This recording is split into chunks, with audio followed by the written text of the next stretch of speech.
This is Suzanne Morgan. It's a gorgeous day here in the Washington, D.C. area. The cherry blossoms are blooming. I'm happy and healthy and grateful for everything in my life, including my friends, my family, and everything. So I'm particularly grateful that I get to share my passion for yoga with you, so thank you for viewing. Today we're going to do a short sequence on the immune system. This is one of my favorite topics. So the immune system is guided by our lymph nodes. The lymph nodes are small oval-shaped organs in the body. We have about 500 to 600 from the top of the head down to the toes. But there's major concentrations of lymph nodes. And the first major concentration is right at the groins. The second one is right at the armpits. The third one is the front of the throat. The fourth is the back of the throat.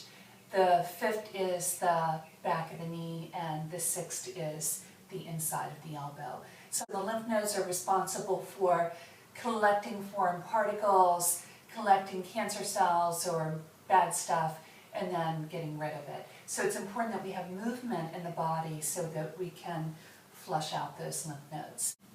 So to start, let's take the hands right into the heart center. And take about 5 breaths. Deep inhale in, exhale out through the mouth. In through the nose, out through the mouth.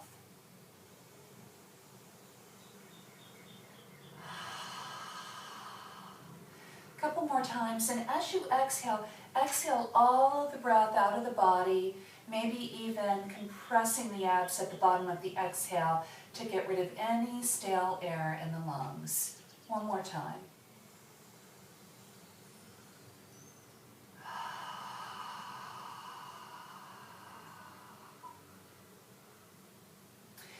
Then let's go ahead and tip the knees over towards the right side. Right hand's going to come back behind, and that left arm is going to float from side to side. So slowly waking up the body, waking up the twist in the spine, opening up the spine. And then if you'd like to take this deeper, go ahead and next time the hand comes to the left side, open up that shoulder and the front of the chest. And then you can scoop it down. So inhaling, reaching up, exhaling, dipping down. If you want the fullest expression of the pose, then the next time you take the hand to the left, go ahead and roll it up and stretch that whole side body. It feels so delicious. Big breath. And release. And then let's tip the knees over towards the opposite side. Hi, Olivia. Perfect timing. Inhaling and exhaling. So if your dog joins you or your cat joins you as you do yoga, take a moment to say hello to them. It's very sweet that they come to visit. So you can take that back. If you have shoulder issues, be careful with this. Just pay attention. As you exhale, go ahead and release that down. So inhaling and opening up. And exhaling and sweeping it down. And then if you'd like the fullest expression of the pose, then the next time you come to the right, go ahead and roll up onto the knees, nice and easy. Arm comes up, and then release it back down. Take a breath into the back body. Good. And then come on back up. Let's come to the hands and the knees. And so we're going to sink the hips back towards the heels. Inhale, and as you exhale, so the tongue goes down, the eyes roll back, big ha out. Inhaling, exhaling.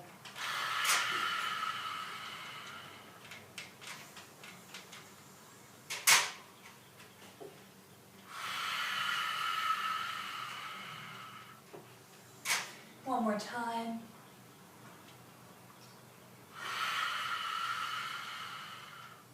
So that's lion's pose, and that's wonderful for opening up the sinuses and opening up the back of the throat. So let's get your blocks and walk your blocks up to the top of the mat and step the right foot all the way up. Step the right foot all the way up.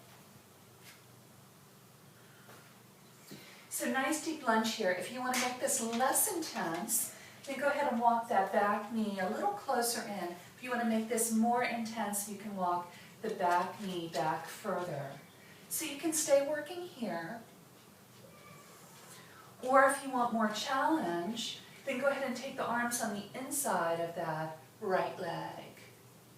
So we're opening up the groin here, nice deep stretch, pull the belly in. If you want more challenge, go ahead and walk the hands out to the side. If you want more challenge, go ahead and drop the left forearm down and the right fingertips go ahead and stretch out. So you create this long line from the index finger all the way back to the hip.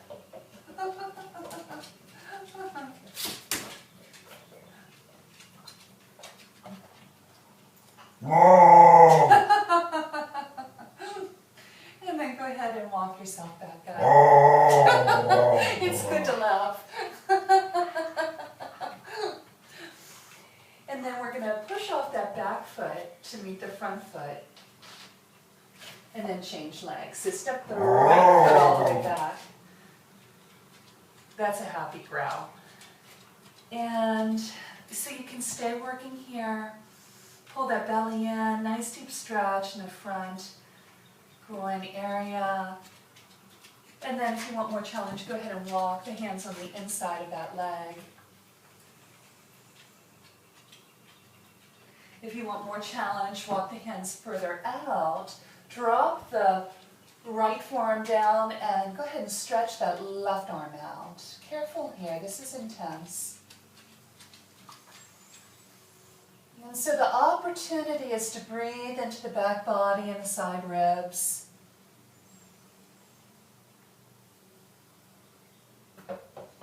And then as you're ready, go ahead and walk yourself back up.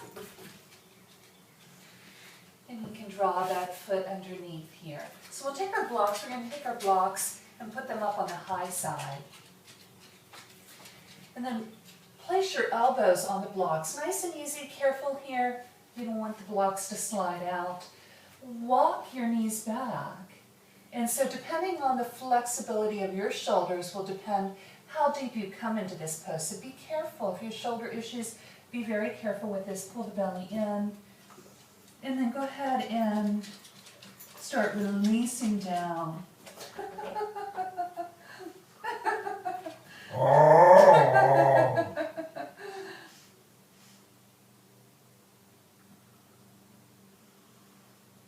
So you're opening up the armpits, getting drainage in the lymph nodes underneath the arms. And then carefully walk yourself back up, walk the knees in, and release the elbows. So 2 more poses for the immune system. Let's get our blocks. This is a variation of bridge pose, Sarvangasana. We're going to take our feet and put the feet on the blocks. So the blocks are about hip-width distance apart. You're going to scoot your butt in, place the feet up onto the blocks. Come down onto the back. Let there be a slight arch in the lower back. So as if a little teeny baby mouse was running into the room, it could theoretically slide right underneath your lower back. So when the pelvis is in a neutral position, the back has a slight arch. And go ahead and push into the feet and inhale and come up. So this is one of my favorite poses. This is a modified shoulder stand that pretty much anyone can do. You're going to take your block. You can either put it on the flat side or the higher side. You'll put the block right underneath the sacrum. So the sacrum is the bony part in between the hips. So it's not so much here on the fleshy part of the butt. It's a little bit closer to the head. And then the arms can be out to the sides, and then you go ahead and lift the legs up. And so if you get that block in the right position, it just feels like the legs are floating up. So this gives you all the benefits of shoulder stand without any tension in the neck. It's a really lovely, lovely pose. So this feeds the whole hormonal system. It helps drainage in the front of the throat. It feeds the brain. And it feels delicious. It's very rejuvenating. So you can stay here for as long as you'd like, even 5 minutes if you'd like. As you're ready, go ahead and let the legs come down. Press the feet into the mat, lift the hips up, take the block out, and then come on up to a seated position. So take the hands to the heart center. Relax the eyes, relax the shoulders. You might like to set an intention for your day, how you'd like to be, how you'd like to feel.